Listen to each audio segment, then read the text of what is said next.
Well, the Liberal National Party has been in campaign mode for weeks, but has today criticised the Premier's announcement of a poll date. The LNP leader, Campbell Newman, joins me now. Mr Newman, how can you complain about a March 24 election when that is exactly what you've been asking for? Well, what I'm complaining about, Jess, is that for 4 months of the calendar year 2012, Queensland's in limbo.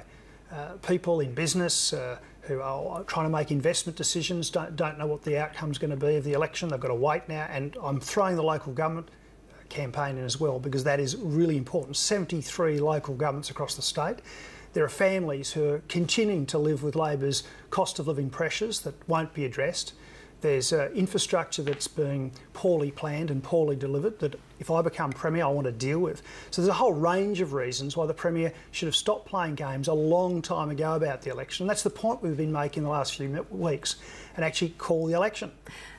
Well, you've been itching to go to the polls. You've got a big election clock set up at Bowen Hills, actually counting down the days until March the 24th. You can't have it both ways, can you? But the point we've been making, though, Jess, is that that's when this government particularly runs out of time.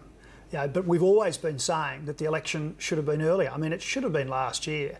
And the point that I'm making today is that this isn't about the people of Queensland. It's not what the Premier just said. It's actually about the Labor Party. It's about hanging on for as long as possible. And it is, contrary to what the Premier said, it is about using the full resources of government, using the taxpayer funds to actually do the campaigning. So will there be an end to taxpayer-funded ads, as should have happened anyway under existing protocols? Will there be an agreement from the Premier to not seek to appoint people to sort of some significant positions around the state? For example, I can reveal that they're trying to push through an appointment of a new head of the CMC. So there's a bit of a scoop for you this evening. Now, we don't agree with that happening. Would you want to say in that appointment? Well, under the legislation, they are required to consult. But is it appropriate at the time that the Premier's announced that the election will be in 8 weeks' time, that they actually seek to actually make that appointment? It just isn't the case. She can split hairs, Jess, but really we are in effectively a caretaker period and they shouldn't be making these sorts of decisions. The Premier says she's going to continue to govern appropriately. Parliament's going to sit in February. I guess if the opposition sees anything that it deems untoward happening, that the opposition will then have an opportunity to raise all of those issues in Parliament and put them in the public arena.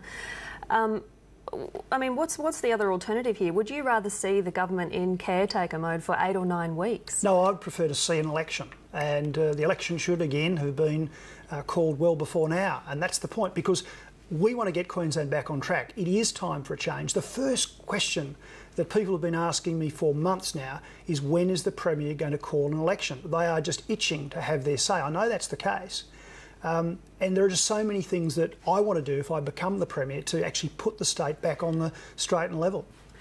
So don't you agree then that voters deserve to see the final flood inquiry report before they make their judgment at the ballot box? That is the most cynical thing that the Premier said today. Look, why? Because the Premier has known for a year that there would need to be an election around this time. She's also known for a year that the Royal Commission report was going to come out. It's only in the last week that she's started to link the Royal Commission with elections. She didn't know that this Royal Commission would be asking for an extension of time for extra public hearings, did she? Well, she has never linked the election with the Royal Commission. And suddenly today we're hearing all this sort of innuendo about the politics supposedly surrounding the findings of the Royal Commission. We've never heard that until the last week. So what's going on? I mean, what is the Premier's game? And I say to you, it's a political game. We should be getting going to the ballot box. We should be giving Queenslanders a chance to get their state back on track. And that's what the Premier should be doing, not playing this sort of political game. But don't you want to know the truth? That if anything went wrong with the management of Wivenhoe Dam at any stage during the floods, Absolutely. Don't you want to know about Absolutely. that? But the Royal Commission themselves made the point in their own documentation that it wasn't about apportioning blame, it was about better outcomes for Queenslanders.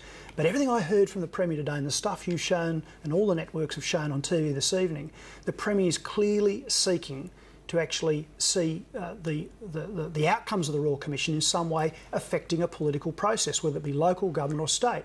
So, you know, that's at odds with what the Royal Commission is saying they're all about. I mean, at the end of the day, it is the responsibility of any government to take the recommendations of the Royal Commission and actually implement them, and that is something that any government should do. I mean, that's what I'd do if I was the Premier. Yes, and shouldn't voters know what each particular side of politics are going to do before they vote on them? Look, that's just the Premier's smokescreen, because it was always the situation that you were going to have an election and a Royal Commission, and the Royal Commission's work should proceed without this sort of, I suppose, almost political interference in the way that the Premier is causing. I mean, she's dragging them into the political arena. Today there was a message from the Premier that whereas the election should be held irrespective of when the Commission's hands down a report, she's saying it's all about the politics of the Commission, that it has a bearing on state and the local government elections, and that's really interesting. You were Brisbane's Lord Mayor at the time of the floods. Are you confident the Brisbane City Council has no case to answer? Absolutely. In fact, as Lord Mayor, I believe from the entire the entire period that I was in that job, I talked about flooding. I did all sorts of things. I had my own review of flooding across the suburbs of Brisbane. I put in place infrastructure to do with flooding, warning systems. I actually warned of the flood potential in October 2010. That's a matter of the public record. So, no, I'm very, very comfortable with the Royal Commission. One other thing I should point out, I'm never called to appear, OK? So I say I'll have to stop you there. Just one last question, because we are running out of time. The opinion polls are indicating a landslide win for the LNP. The Premier seems to think it'll be closer than that. What's your assessment? Well, I think actually it's a really tough road for the LNP to follow. And why? Because the Labor Party members in seats across the state are disowning their own brand. So my opponent's doing that in Ashgrove, and right across the state we see other people doing that. And the local Labor candidates or members are digging in hard. And my message to Queenslanders is if you want change, you've got to change your vote. And what we're seeing is that people still think that they should be back. So there's a real disconnect here. My message throughout the campaign is change your vote if you want the LNP to be the government. Mr Newman, we are out of time, but thank you very much for coming in. Thanks very much, Jess.